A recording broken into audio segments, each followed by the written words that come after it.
Hi everybody, welcome to this webinar that I'm doing along with the Institute of Osteopathy. The aim is to try and give you a little bit of guidance towards the nightmare scenario that we are all having to live through at the moment. Please do send in your questions. I am not going to guarantee to answer all of them while we're live. The IO will be collating all your questions. They will be seeing which ones have been answered during this broadcast, and anything that goes unanswered will be forwarded to me afterwards so I can formulate the correct response. Oh, right. And we are full now.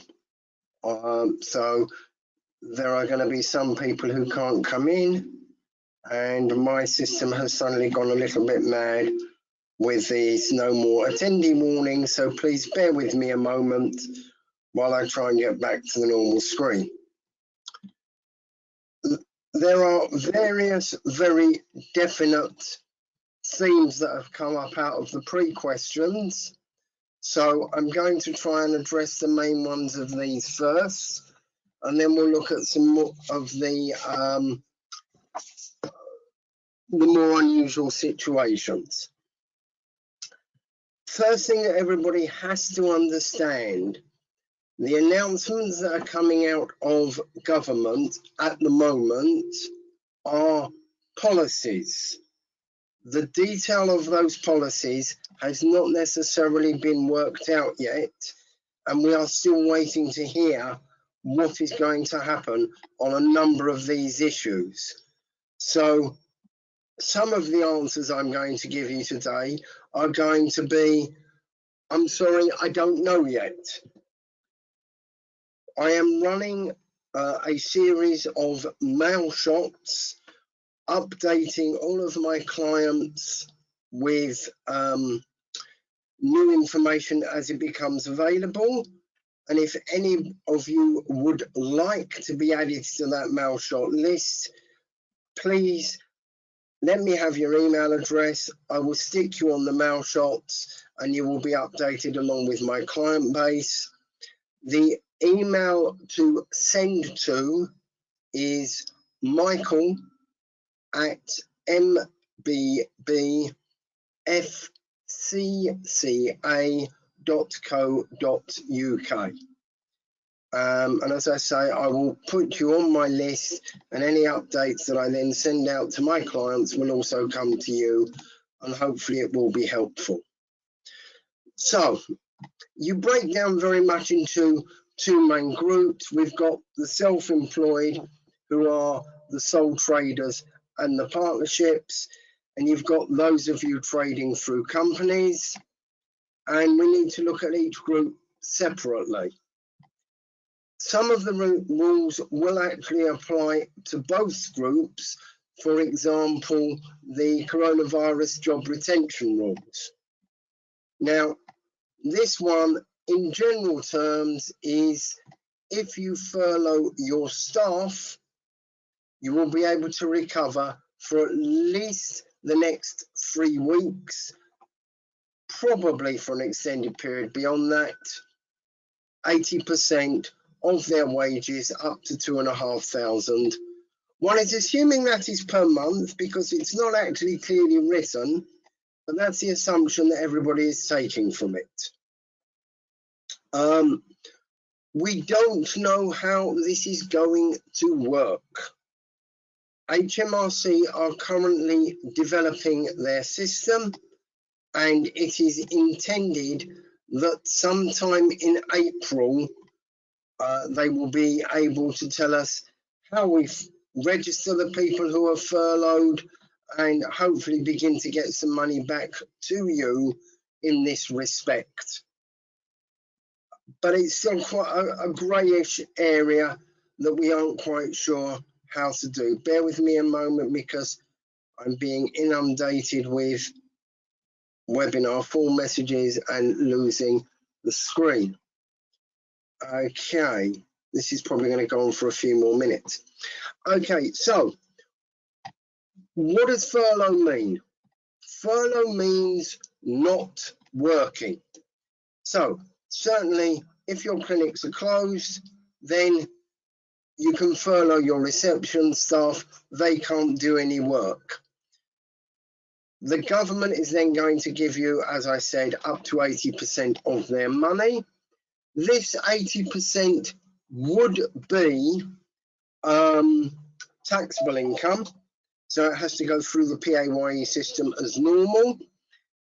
What we have done, because I can only really give the advice there based on my interpretation of the regulations, we have set up in our payroll system a new payment type called furlough pay.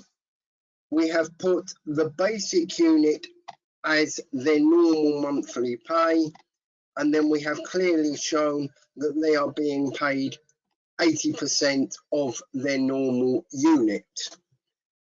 Hopefully that then means that we will be reimbursed. And just put it in context for you, of my 5 employees, all 5 are now on furlough, which then means that I'm trying to do everything for the business myself. I run a limited company. Can I be furloughed? This is where we get a very difficult question, because yes, technically, as per the COVID-19 advice on this subject, directors or small companies can be furloughed, but furlough means not doing any work at all.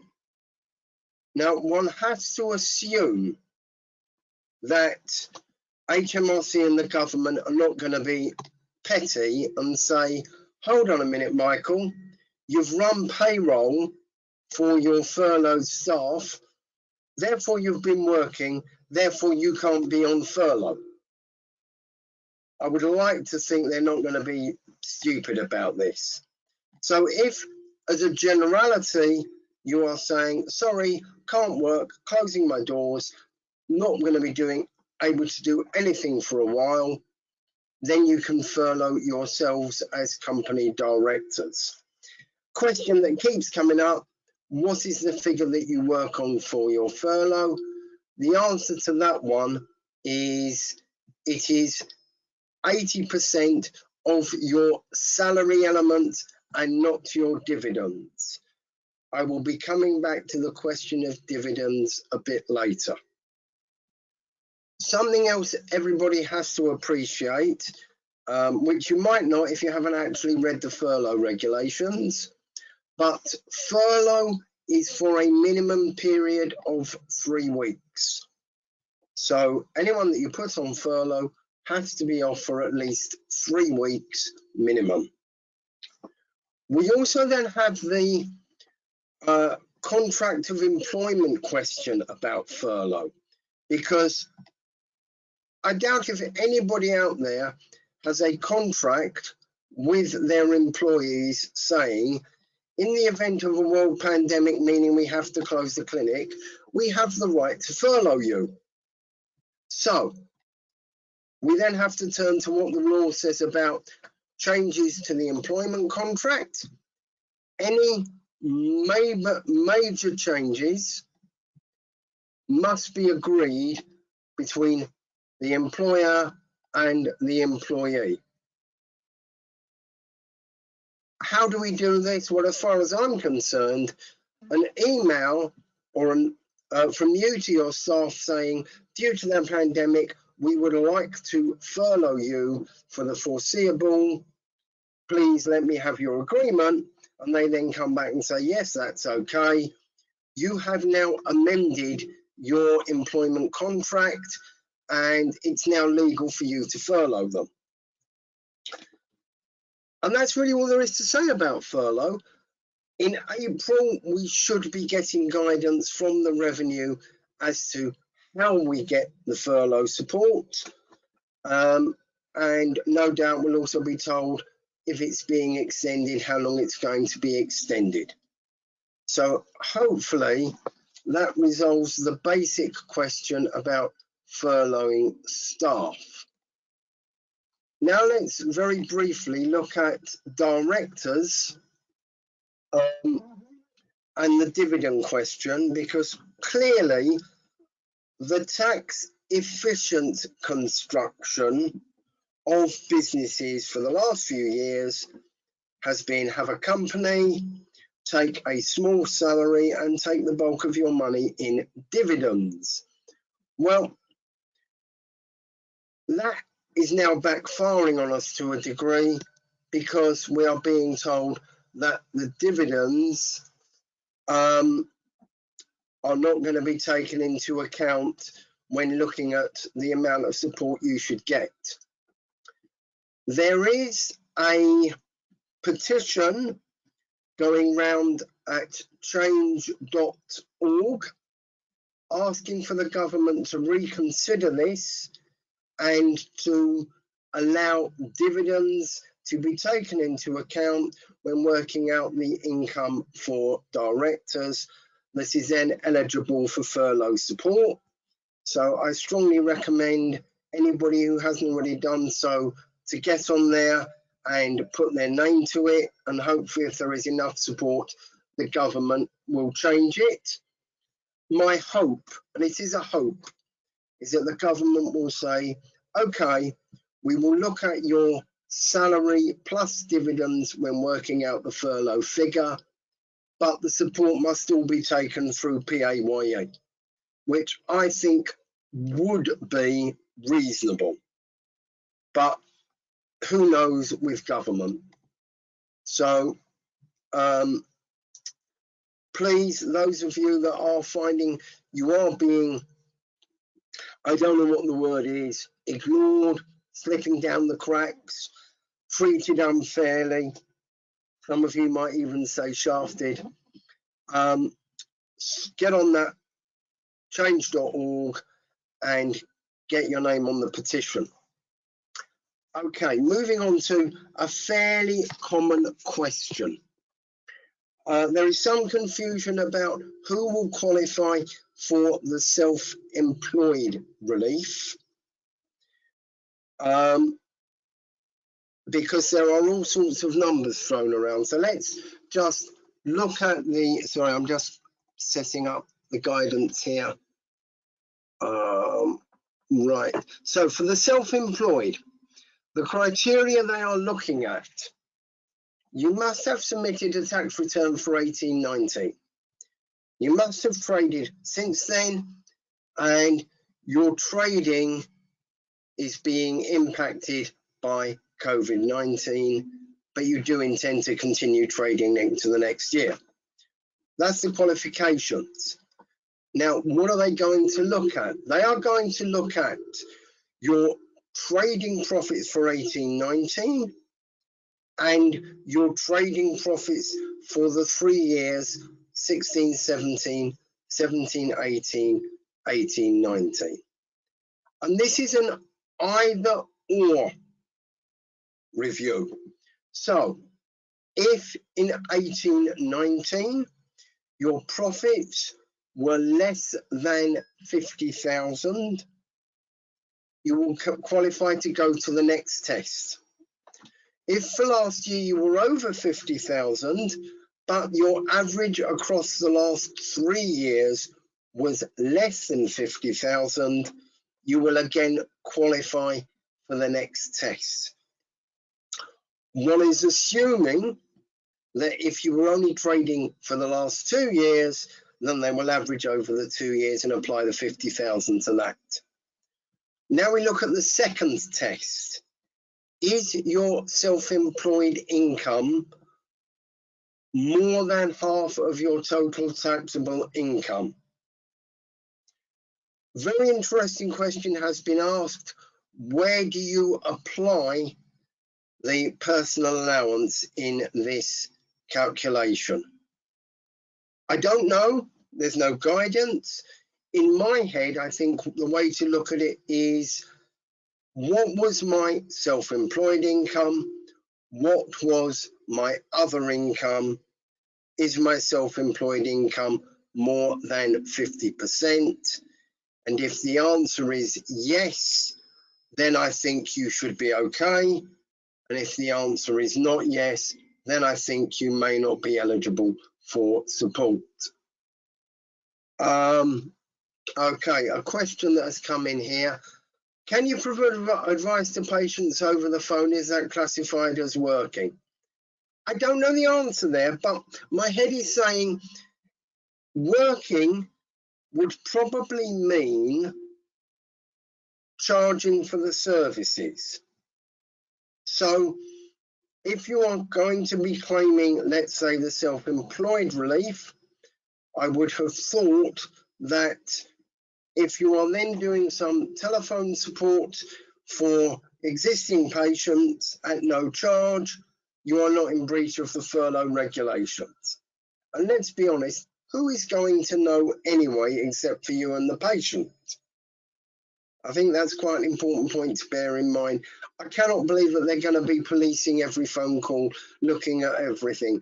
But if they are going to see that, for example, you have massively revamped your website during this period, are they going to argue you were working? Again, I don't know, but looking at the way the revenue in the past have argued their case, and I'm thinking here in terms of people claiming expenses for use of home, the criteria that the revenue really try to look at is, are you seeing patients at home, or are you just using home as an office? So if you are seeing patients at home, you are definitely working from home. Home is now a place of work. You can now claim expenses for it, and travel from there to another place of work is business travel. If you are just doing book work at home, they will say, no, that's not what your job is. Therefore, you cannot say this is a place of work and claim the travel. So we should extend that and say, if you are not doing things that are generating money for you, then you're not working, and I would suggest that you are still furloughed within the regulations. Again, this is to a degree best guess, because no one's tested it. One has to question how much they are going to test it. What they are definitely going to be looking for, there's no question about this one, they are going to be looking for people who suddenly decide they were self-employed last year, because you may have noticed they've said that there is an extension on the date for filing your 2018-19 tax returns, and anyone who gets them in the next few weeks will be treated as having got it in on time. So if all of a sudden they're getting tax returns saying, hey, I've got all this self-employed income, I think they will be suspicious and may inquire. If, however, you are just simply late with your tax return, and in the prior 2 years you have been trading and have reported it, then filing your tax return now that is late is going to work in your favour. So I have to recommend that to anybody who has missed the deadline. Okay, next question. That one we've done. Right, if I manage to get some PAYE work over the next few weeks, would that affect my eligibility for the self-employed grant? Again, not made clear, but probably yes.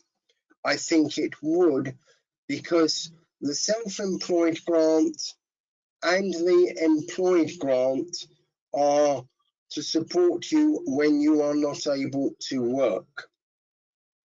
I do not think the grant would be impacted if you do voluntary work.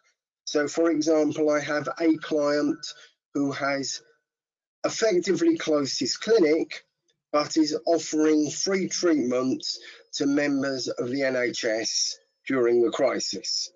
So as far as I'm concerned, they would still qualify for all of the relevant support grants. So I hope that helps answer that one. Okay, let's go to another question that has come up several times that I would like to answer. And this is in the COVID-19 support for business section. And it's to do with small business rates relief. Several people have been contacting me saying that they are being told they don't qualify for small business rates relief because they're in the wrong sector. So if we go to the guidance note issued by the government, the package of measures to support business includes small business grant funding of £10,000 for all businesses in receipt of small business rate relief. Now that is unequivocal. If we go on to the next provision, grant funding of £25,000 for retail, hospitality and leisure businesses with rateable values between 15 and 51,000.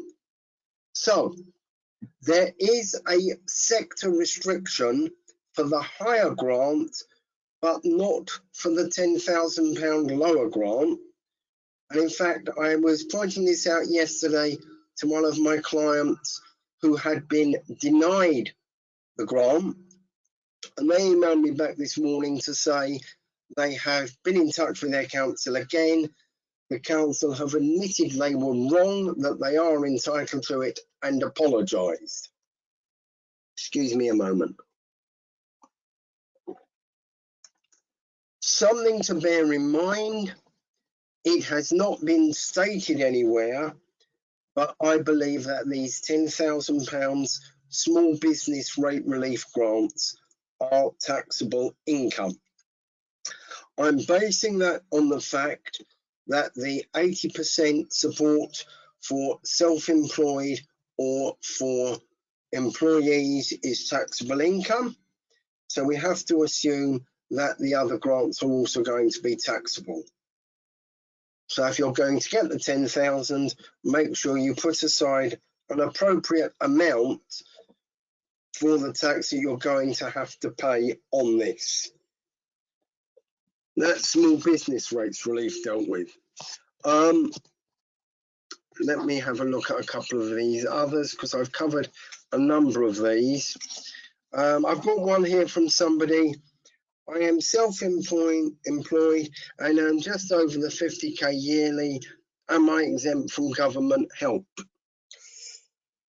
The answer on that one is probably you will not get government help unless you have less than £16,000 in savings, in which case you may be able to apply for universal credit and or housing benefit.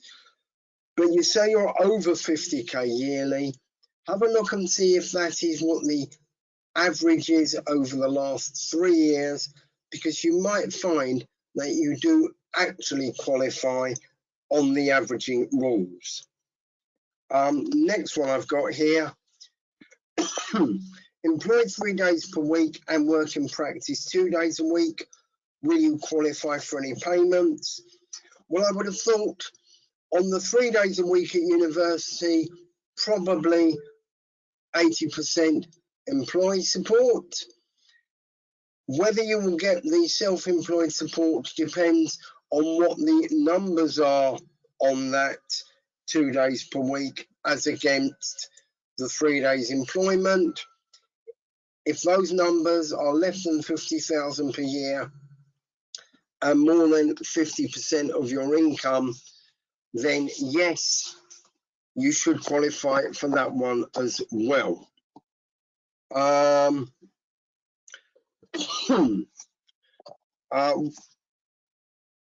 Let's have a look at this one. What is the process claiming 80% support? We don't know. Do they require your 1920 tax return? No, they don't. They're only looking up to 1819. And if you earn any other income, will it affect the 80 support? Yes, it will. So you've got a problem. Right, what's next one? I've covered that point. Sorry, I just need to see all these different questions. Right, help for a semi-retired self-employed practitioner age 75 who closed practice. We're going to come back round to exactly the same criteria as all the other questions. Is it more or less than 50%? If it's more than 50% of your total income, then I would have said, yes, you can have it. If it isn't, then you can't. I'm just looking at the questions that are coming. Is the 80% self-employed benefit classified as a grant? Yes, it is, but it is a taxable grant. So you're still going to have to put aside your tax and your NI on the grant money. Okay, next one here. It's an interesting one. Somebody is saying that they are taking money through their company, but they're putting money into the pension plan. So how does putting money into a pension plan going to impact on the grant?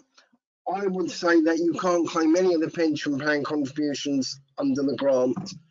I just don't see that they would be part of it.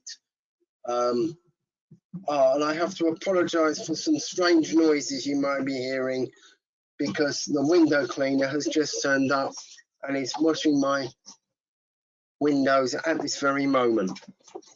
Right then. Okay. Some here has an NHS contract and they've offered a furlough payment for 3 months based on average monthly. Does taking this, doing telehealth consulting, disqualify you from the government funding? I think if you're doing a telehealth consulting and being paid for it, yes. But then again, the NHS shouldn't be offering you a furlough payment if you are doing teleconsulting, because the furlough payment is for not working. I know I keep going round and back over that, but that is the key consideration that we have to look at. Somebody sold their practice limited company in 16. They've been practicing self-employed. Their self-employed profit has been greater than income from other services, but they did pay themselves a dividend from the company's sale. Depends on the numbers, but we're looking at the average over 3 years. So if over the last 3 years, your average income from self-employment is more than your average from other sources, then you should still qualify. Okay, I want to move on now to a cash flow question that needs to be considered. The government, HMRC, are currently allowing deferral of 3 types of payments, which is corporation tax, VAT, and self-assessment tax. On the corporation tax, there is a 3-month deferral, and there is an option, if you're still in difficulty at the end of that time, to negotiate a time to pay arrangement. VAT, there is a 3-month deferral on that, although that shouldn't apply to any of you. I'd be very surprised if it does. On the personal tax front, your next personal tax payment is going to fall due at the end of July. HMRC have said that you can defer that payment to January. So hopefully that should ease your cash worries a little bit. But obviously it just then means you need to find a bit more money in January. Hopefully things will be more or less back to normal by then and moving in the right direction. So let's just follow this through a moment, because those of you that have been self-employed for an appreciable length of time are used to the fact that when you make your January payment, you also quite often make an additional payment towards the following year. So we need to think about what these years are going to be. Let's take the standard year end at the end of March or the 5th of April. The payment you are due to make in July will be a payment on account based on 50% of your 18-19 tax bill. It will count along with the payment you made in January towards your 19-20 tax bill. Given that the COVID-19 downturn has occurred at the end of the 19-20 year, I would anticipate that most of you should have similar results for 19-20 to those you had in 18-19. So that would then lead to having a similar tax bill, and as a rough guide, whatever you are due to pay in July is probably what you're due to pay in January as well, as a payment on account towards 2021 based on your 19-20 profits. But all of you are going to find that your 20 to 21 profits are going to be lower, because for the next who knows how long, 3, 4, 5 months, you are going to have little or no patient income. There is a right within the self-assessment legislation that allows you to claim to reduce your payments on account for the upcoming year if you genuinely believe your income and therefore your tax will be lower than it was in the prior year. So although 19-20 should be a reasonable year, 2021 will be a poor one. My advice to you has to be, keep on top of your numbers during this coming year, so that come the end of the year, when you are looking at finalising and submitting your personal tax return, you know roughly what your 2021 figures are likely to be, so that you or your accountant can apply to reduce the payment on account element of your January payment. For some of you, this might mean that you don't even make a payment in January if your figures go off a cliff edge, as I know some people are experiencing at the moment.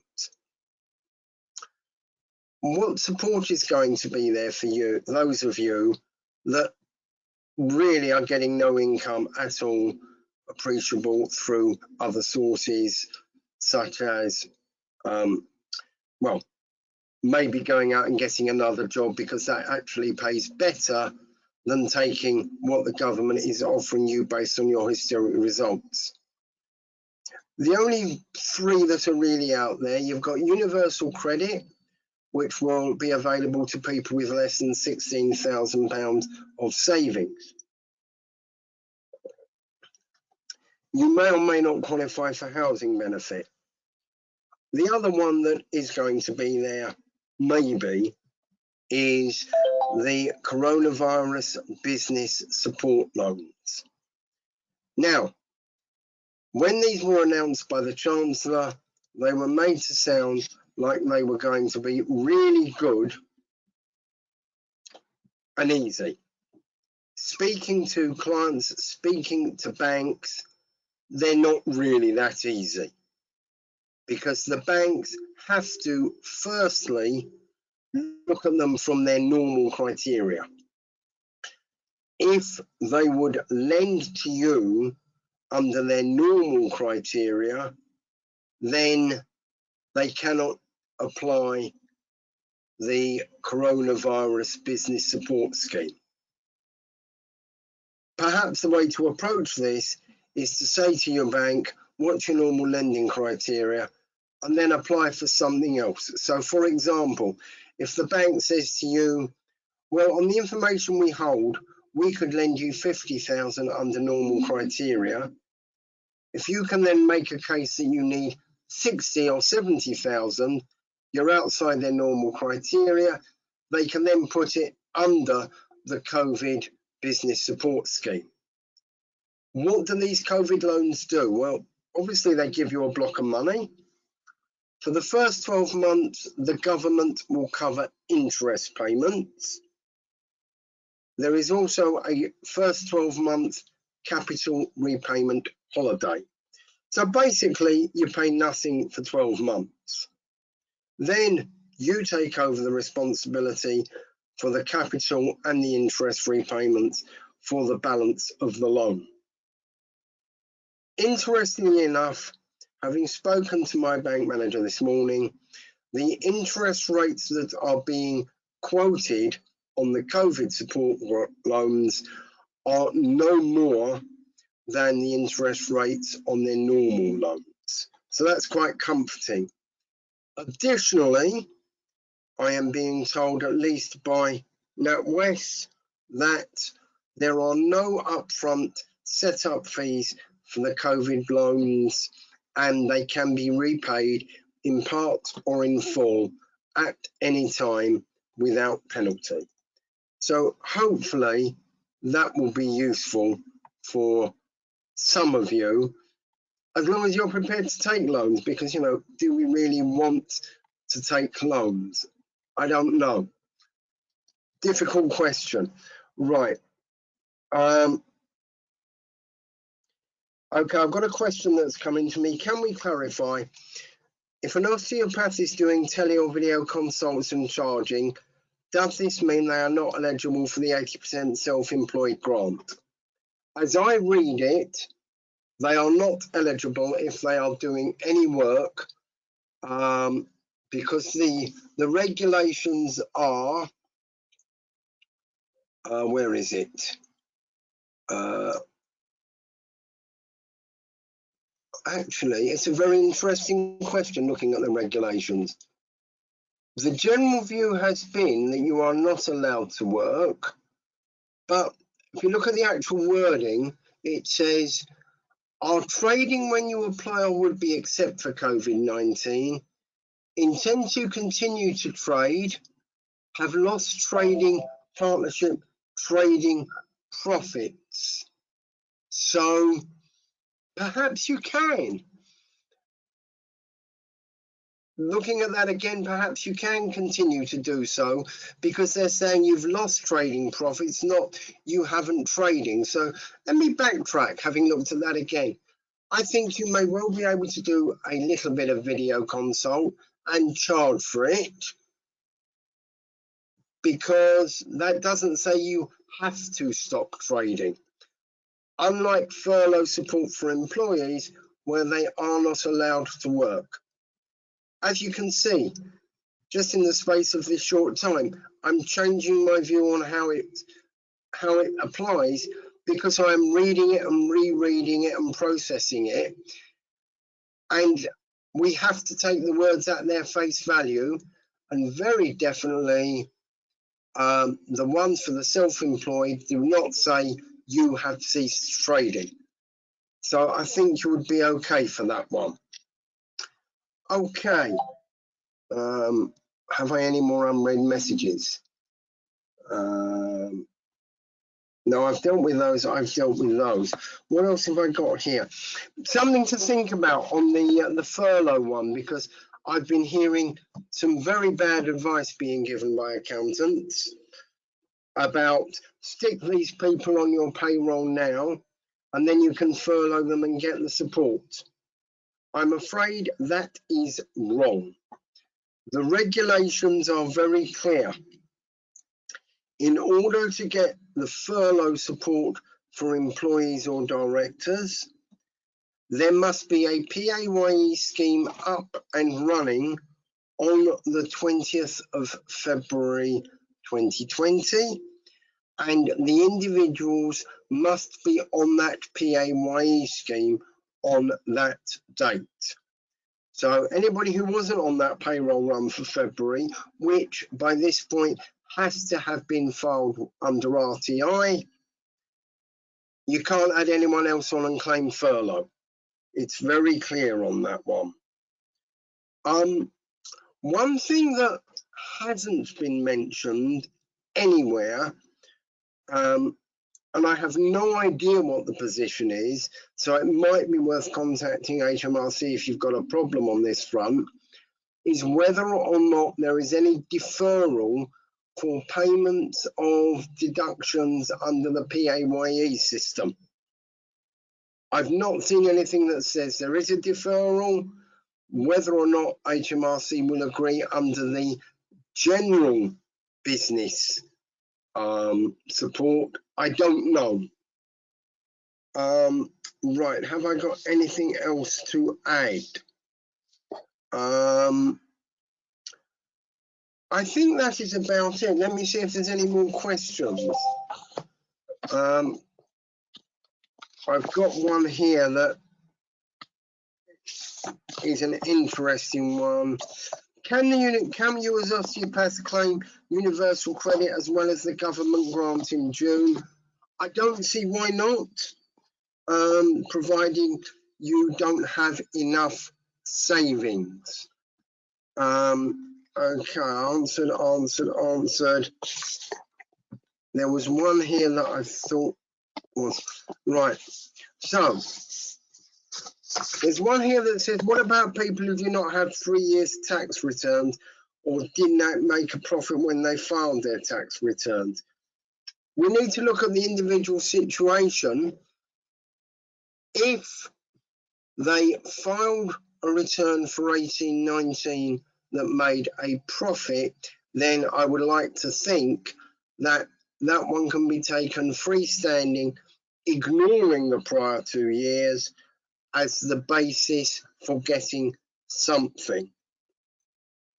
We really have to look at numbers in every case. Landlords seem to be asking for their rent. Now, many people pay rent quarterly in advance. What you might want to do is approach your landlord and say, look, because of this current nightmare situation, could I possibly pay monthly? And that might help to ease the cash flow through the current situation. Right, now I can see a number of people seem to have their hands up, but I can't see that they've actually posted any questions. So can I ask those of you who have your hands up to actually post your question through the portal so I can try and answer them for you? Hold on, I've got one here. Bear with me because the screen is not being very friendly here. So I'm going to have to ask, bear with me. Regards to staff reception, do they claim the money from that? Right, no. Your staff, your reception staff, do not claim the money from the government. You claim it, you process it through your payroll. You actually have to lay it out at the moment. In April, you should get back a lump sum to begin to cover it. I am assuming, and I can only assume at this point, that it will then be on a monthly ongoing basis. And we'll have to see what happens from there. Right, another one. With regards to limited companies and its directors, there are provisions in place for the employed and self-employed. Do you think there will be for directors of this member? Right, I've talked about limited companies and the directors. How can you keep universal credit up to date on your earnings during when they change weekly? Universal credit, all you can do is keep giving them the figures whenever they ask, and hopefully they will give you the money. Right, I keep getting the same questions here. Can I explain limited companies and how they're going to work? I think I've covered that. I'd like to think that I've covered all of the questions. I've got one here from somebody who's claimed some employee support allowance, and they're asking whether that will affect anything. I don't think so. Right, let's have a look. I've got one here. I'm not going to say any names, but the last 3 years accounts, the last year was a lot lower than the previous two. Will the revenue ignore that third year? I don't know. I would have thought in the first instance, they'll look at their historic records and base it on the average of the 3 years. But I would think you may then be able to appeal against it and say, look, here are the extenuating circumstances. Last year was much lower because of X, Y, Z. Could you please base it on the prior two? And they may have discretion to do so. Again, it's a question that we haven't got the fine detail that's going to really tell us exactly what is going on here. Okay. I think that is everything that I can tell you. I'm hoping that this has been helpful for you.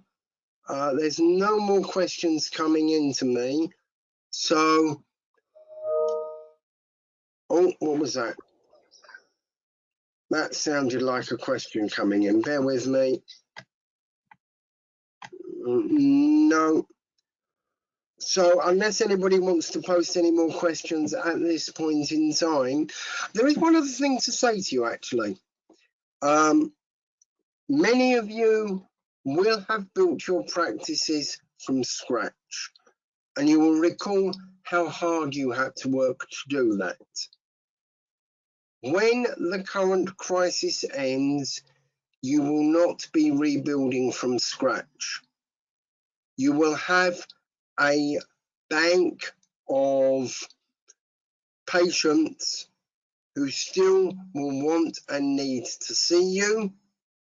And a lot of them won't be coming to see you now because A, they are scared that they might catch something while they are out, or B, they are self-isolating, or C, they are worried at this point in time about being able to afford to see you.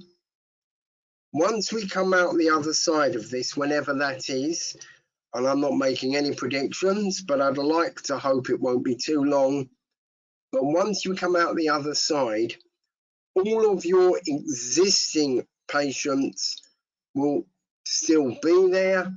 And what I strongly recommend you do is stay in touch with your patients during this enforced shutdown and be ready to say to them at the end of it, hi, we're open, make your appointment, we'd like to help you and make sure that you are okay. Okay, there are no more questions, so if it is okay with everybody, I will stop there. Thank you to everybody who's emailed me to go on my mailing list. I will certainly include you, and when there is another update ready to go out, I will put it, I will include you on the distribution. If you do have any more questions that you haven't put on the system here, you can email them through to the Institute of Osteopathy, and if I haven't covered it during this broadcast, they will forward them on to me and I will get responses back to you. I would like to thank the IO for their cooperation and their help in enabling me to give you this webinar that I hope has been of some help. I know for some of you, what I said to you is basically you've got a prolapsed disc and there's no surgery available at present. But maybe there's been some answers in there as well that have helped people and given you some comfort. So at this point, I'm going to say, please stay safe, follow the advice, Thank you very much for attending this webinar. Bye-bye for now.